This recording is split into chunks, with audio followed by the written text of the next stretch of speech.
বুয়েটে হিন্দু শিক্ষার্থী কর্তৃক মুসলিম মেয়েকে ধর্ষণ এবং গাজীপুরে মুসলিম কিশোরীকে হিন্দু যুবক কর্তৃক পাশবিক নির্যাতনের ঘটনা কি সাম্প্রদায়িক ধর্ষণ অন্তর্ভুক্ত? এই প্রশ্ন অনেক বড়। এই প্রশ্নের উত্তর দেওয়ার আগে যেটি আমি বলতে চাই সেটা হলো যে আজ থেকে বেশ কয়েক বছর আগে থেকেই সোশ্যাল মিডিয়াতে বেশ কিছু স্ক্রিনশট ভেসে বেরিয়েছে। সেখানে দেখা গেছে যে হিন্দু তরুণ এবং যুবকদের একটা অংশ তারা তাদের বিভিন্ন ক্লোজ গ্রুপগুলোতে মুসলিম মেয়েদেরকে প্রেমের ফাঁদে ফেলে ধর্ষণ করার কথা তারা বিভিন্নভাবে রসিয়ে রসিয়ে প্রকাশ করছে এবং এটাতে একে অন্যকে তারা উৎসাহ দিচ্ছে, বাহবা দিচ্ছে এবং সাহস যোগাচ্ছে।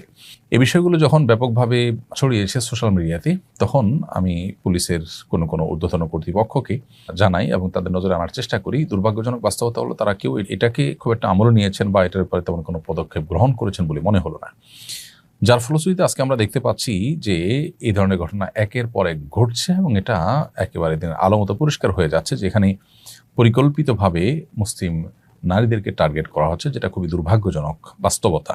বাংলাদেশে সাম্প্রদায়িক সম্প্রীতি সব ধরনের মানুষের মধ্যে আছে, বিশেষ করে মুসলমানরা কোরআন এবং হাদিসের নির্দেশনার কারণে ওলামা ইকরাম তাদেরকে বারবার সচেতন এবং দায়িত্বশীল করবার কারণে তারা অন্য ধর্মাবলম্বীদের প্রতি যথেষ্ট শ্রদ্ধাশীল থাকার চেষ্টা করে। পৃথিবীর অন্য যে কোনো দেশের চাইতে, অন্তত আমাদের পার্শ্ববর্তী যে কোনো দেশের চাইতে আমাদের দেশের সাম্প্রদায়িক সম্প্রীতি যথেষ্ট পরিমাণে আছে, এটি আমরা সবসময় বলার চেষ্টা করি।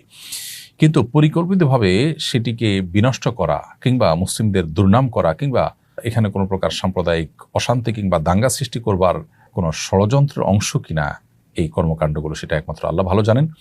তবে এর পাশাপাশি আরেকটি সম্ভাবনা এখানে বেশ জোরালো, সেটি হলো উগ্র যে হিন্দুত্ববাদ, উগ্র হিন্দুত্ববাদী যে ধ্যান ধারণা, সেটার কারণে মুসলিম মেয়েদেরকে এভাবে টার্গেট করা হতে পারে। গাজীপুরে যে ঘটনা, মাত্র 13 বছরের একটা কিশোরী মেয়েকে এইভাবে পাশবিক নির্যাতন করা হয়েছে যে তার সে ভিডিও বক্তব্য শুনে কারোরই আসলে ধৈর্য ধারণ করা বা সংযমী থাকা কোনো সহজ বিষয় নয়।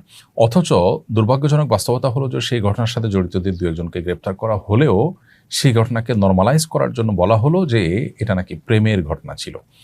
13 বছরের কোনো কিশোরীকে যদি বিয়ে দেওয়ার উদ্যোগ নেয় তার বাবা মা, সেখানে প্রশাসন হাজির হয় সে বিয়ে ভাঙার জন্য এবং সেখানে আক্রমণাত্মক ভঙ্গিতে সেটিকে আপনার ভণ্ডুল করে দেওয়া হয়।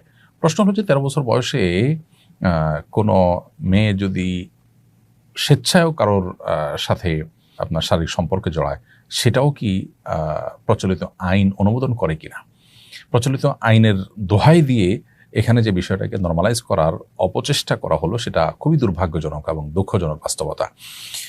এখানে পরিষ্কারভাবে বোঝা যাচ্ছে যে একটি কিশোরী, একটি শিশু, সে আসলে প্রচণ্ড রকমের জুলুমের শিকার হয়েছে এবং এখানে ধর্মীয় বিশ্বাসের জায়গা থেকে, বিশেষ করে উগ্র হিন্দুত্ববাদী চিন্তা চেতনা থেকে এটি হয়েছে কিনা সেটিকে তদন্ত করে দেখার যেখানে প্রয়োজন ছিল, সেটা না করে বরং এটাকে প্রেমের ঘটনা বলে হালকা করার চেষ্টা করা হয়েছে। 13 বছর বয়সে বিয়ে যদি অবৈধ হয় তাহলে প্রেম কিভাবে বৈধ হয়? আর 13 বছরের মেয়ে যদি সম্মতি থাকেও, সেই সম্মতির ভিত্তিতে তার সাথে শারীরিক সম্পর্ক করার কোনো সুযোগ প্রচলিত আইনে আছে কিনা? ইসলাম তো অনেক পরের বিষয়। তো এই ধরনের ঘটনাকেও আমরা দেখেছি যে খুব ভালোভাবে হ্যান্ডেল করা যেত, সেটা হ্যান্ডেল করা হয়নি, বরং এটিকে ধামাচাপা দেওয়ার চেষ্টা করা হয়েছে। এ ধরনের অপরাধকে যদি কঠোরভাবে দমন করা হতো তাহলে সেক্ষেত্রে হয়তো দ্বিতীয়বার এ ধরনের ঘটনা ঘটতো না।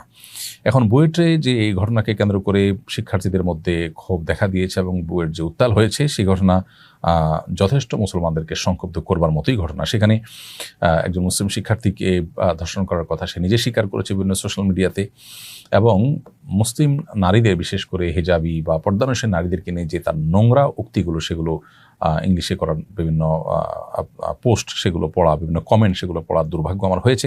সেগুলো দেখার পর আসলে কোনো মুসলিমই নিজেকে সংযমী রাখা তার জন্য সহজ বিষয় না, বড় কঠিন। এরপরও শিক্ষার্থীরা আইন হাতে তুলে নেয়নি, তারা বিচার দাবি করেছে। কর্তৃপক্ষ যদিও সাময়িক বহিষ্কার করেছে, আমি মনে করি যে এই ধরনের অপরাধ সংগঠনের কারণে শুধু সাময়িক বহিষ্কার নয়, স্থায়ীভাবে বহিষ্কারের পাশাপাশি দ্রুত বিচার আইন অধীনে তাদেরকে বিশেষ ট্রাইব্যুনালের বিচারের আওতায় আনা উচিত, যে দেশকে অস্থিতিশীল করবার জন্য কোনো ভিনদেশি পায়তারা বা দেশীয় কোনো ষড়যন্ত্রে তারা ব্যবহৃত হচ্ছে কিনা, অথবা উগ্র হিন্দুত্ববাদী মানসিকতা থেকে তারা মুসলিম মেয়েদেরকে টার্গেট করছে কিনা, সে বিষয়টা খুঁজে বের করা দরকার এবং দৃষ্টান্তমূলক শাস্তি দেওয়া দরকার, শুধুমাত্র সাময়িক বহিষ্কার নয়। এজন্য পুরো বিষয়টাকে তদন্ত করা এবং তদন্ত করে প্রকৃত ঘটনা উদ্ঘাটন করে সর্বোচ্চ দৃষ্টান্তমূলক শাস্তি যেন কার্যকর করা হয় সেটা আমরা জোর দাবি জানাচ্ছি এবং ধামাচাপা দেওয়ার মানসিকতা থেকে আমাদের সরে আসতে হবে।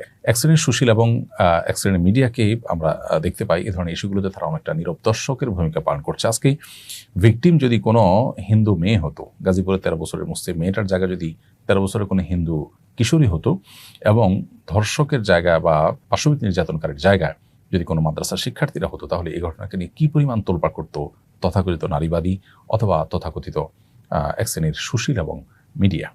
দুর্ভাগ্যজনক যে আজকে তারা মুখে সম্পূর্ণ কুলুপ এঁটে রয়েছে। আবারও প্রমাণ হলো তাদের দ্বিচারিতা, আবারও প্রমাণ হলো তাদের এই সমস্ত মুখোশধারী মানবতার স্লোগান ধরনের প্রকৃত বাস্তবতা। আল্লাহ রাব্বুল আলামিন আমাদেরকে বোঝার তৌফিক দান করুন এবং আমরা কর্তৃপক্ষের কাছে জোর দাবি জানাই এই ধরনের ইস্যুগুলোকে সর্বোচ্চ গুরুত্বের সাথে দেখে এর যথাযথ তদন্ত করে এর উপযুক্ত বিহিত যেন তারা করেন, না হলে সমাজ অস্থিতিশীল হবে, যেটা কারোর জন্য আসলে কল্যাণকর হবে না।